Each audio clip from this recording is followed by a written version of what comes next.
Alors, l'atelier que nous avons débuté hier et qui va se poursuivre jusqu'à demain est relatif au recouvrement des recettes des collectivités territoriales.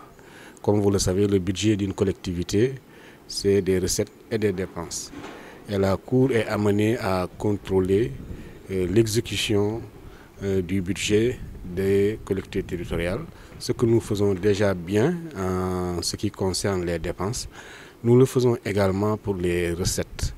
Et cet atelier a pour objectif, disons, de renforcer les capacités des magistrats, des personnes de contrôle de manière générale, les assistants de vérification également, dans ce domaine du contrôle des recettes des collectivités territoriales. Et nous espérons effectivement qu'à l'issue de cet atelier, nous aurons, disons, plus de développement consacré dans les rapports de la Chambre à ce contrôle de l'exécution des recettes des collectivités territoriales. Les magistrats et leurs collaborateurs que sont les assistants de vérification exécutent les missions de la Cour dans le cadre du PACASEN. La Cour a deux missions dans le cadre du PACASEN. C'est l'évaluation de performance des collectivités territoriales bénéficiaires des financements du PACASEN. Ça, c'est une première étape, mais il y a une deuxième étape plus approfondie qui est l'audit des collectivités territoriales. Et dans cet audit-là, c'est tous les aspects de la gestion d'une collectivité territoriale qui peut être scruté, notamment les recettes, notamment les dépenses, comme on l'a évoqué tout à l'heure. Et ce travail est effectué par les magistrats et les assistants de vérification. Donc c'est en ce sens-là que effectivement cet atelier vient à son heure. Dans le cadre du PACASEN, la Cour avait un engagement en matière d'évaluation de performance.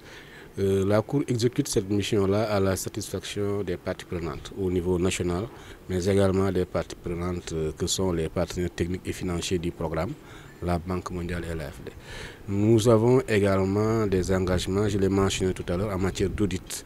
Normalement, nous avons un engagement de 60 audits de collectivités territoriales bénéficiaires du PACASEN durant les 5 ans du programme.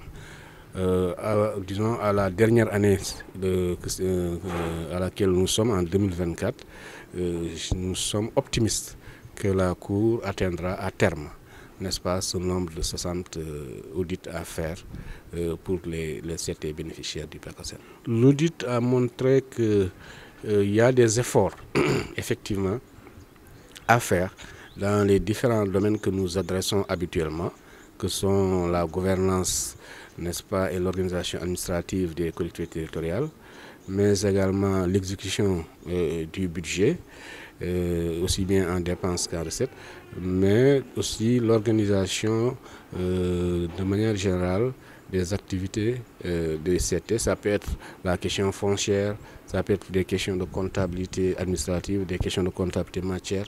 Donc il y a beaucoup d'aspects que nous abordons dans nos audits. Et de ce point de vue-là, nos audits, comme vous le savez, font l'objet de publications dans le rapport public. Mais d'un autre côté, l'évaluation des performances des CT, c'est un mécanisme innovant qui a été mis en place dans le cadre du PACASEN. Et ça permet qu'à l'issue de l'évaluation que la Cour fait des CT, de déterminer le montant des financements auxquels les CT ont droit. Et cela a été très motivant pour les CT puisqu'on a remarqué que les résultats de manière générale se sont améliorés durant les 5 ans de ce point de vue-là. Et ça a amélioré également la gouvernance des collectivités territoriales. Il y a des documents qu'on avait des difficultés à avoir à temps. Maintenant, c'est fait à temps. Les budgets, les comptes administratifs, la planification des investissements. Donc, il y a beaucoup d'aspects, la formation, même le renforcement de la capacité des élus et des agents. Il y a beaucoup de côtés positifs que cette évaluation de performance a, en tout cas, poussé les communes à respecter.